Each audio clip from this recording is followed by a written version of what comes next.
संतान का शाप क्या होता है? ये अगर कुंडली में पंचम भाव आपका खराब हो तो ये शाप जीवन में पैदा हो जाता है।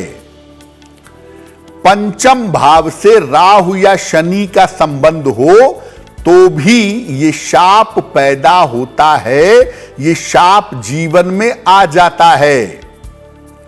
ये शाप ऐसे लोगों के जीवन में ज्यादा होता है जो बार बार एबॉर्शन करवाते हैं, बार बार गर्भपात करवाते हैं। देखिए, पत्नी की जान बचाना जरूरी है तो बात दूसरी है, मजबूरी है। आपने मजबूरी के तहत एबॉर्शन करवाया, वो बात जस्टिफाइड है।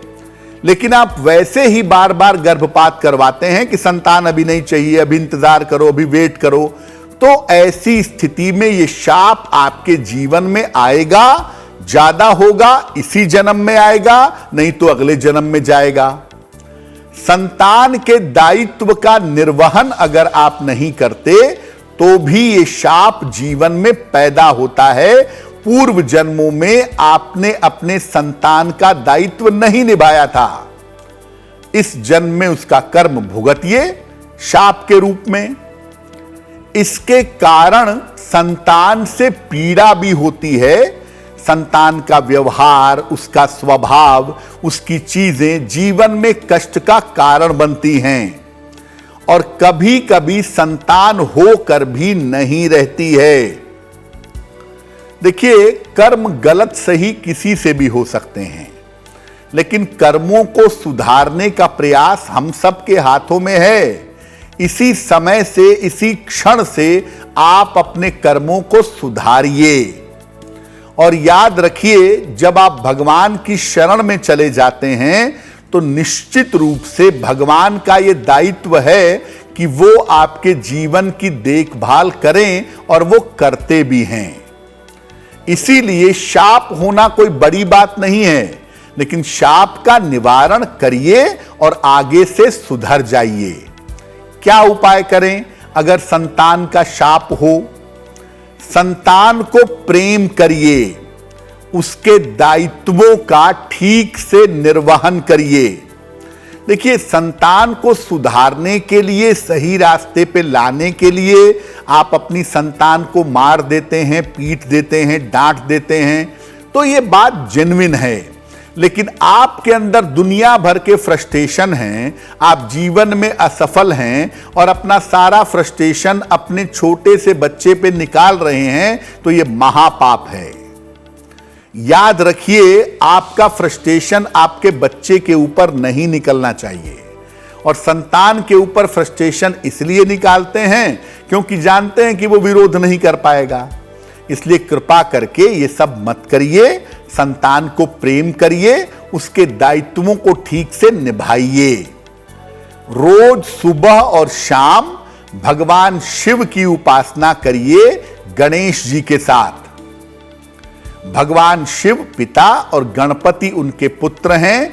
भगवान शिव की उपासना गणेश जी के साथ रोज सुबह शाम करिएगा। और रोज सुबह के समय खास तौर से गणेश जी के 12 नामों का, 12 नामों का पाठ करिएगा। निश्चित रूप से आपको लाभ होगा, संतान शाप से आप मुक्त होंगे। अब जानते हैं एक और शाप के बारे में जो कठोर शाप है, बहुत कठिन शाप है, या आपके कर्मों का शाप है। कैसे बनता है ये? शनि की स्थिति इस शाप का कारण बनती है। शनि अगर निगेटिव हो तो इस शाप का कारण बनता है। और शनि राहु के संयोग से एक ये भी शाप जीवन में जरूर आ जाता है।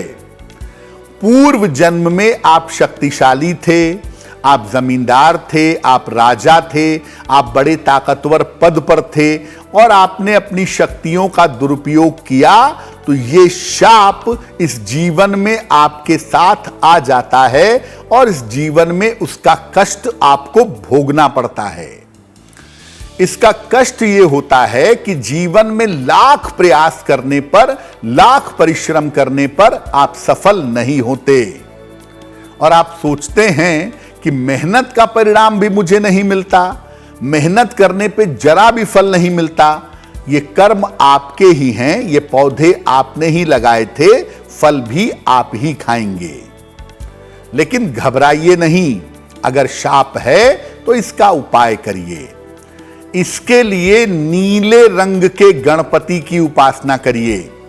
नीले रंग के गणपति विशिष्ट गणपति हैं, जिन्हें उच्छिष्ट गणपति कहा जाता है।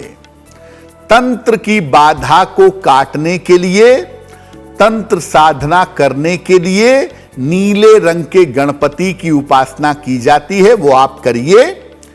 साथ ही साथ वक्रतुंडाय हूम, वक्रतुंडाय हूम, इस मंत्र का अधिक से अधिक जप करिए और निर्बल और असहाय लोगों की सहायता करिए। अगर आप ऐसा करते हैं तो कर्मों का शाप या बहुत कठोर जो शाप है, ये शाप निश्चित रूप से भंग हो जाएगा। एस्ट्रो तक ऐप पर आपको मिलेगा भविष्य से जुड़े हर सवाल का जवाब। डाउनलोड कीजिए एस्ट्रो तक ऐप और चुटकी में जुड़िए इंडिया के बेस्ट एस्ट्रोलॉजर से।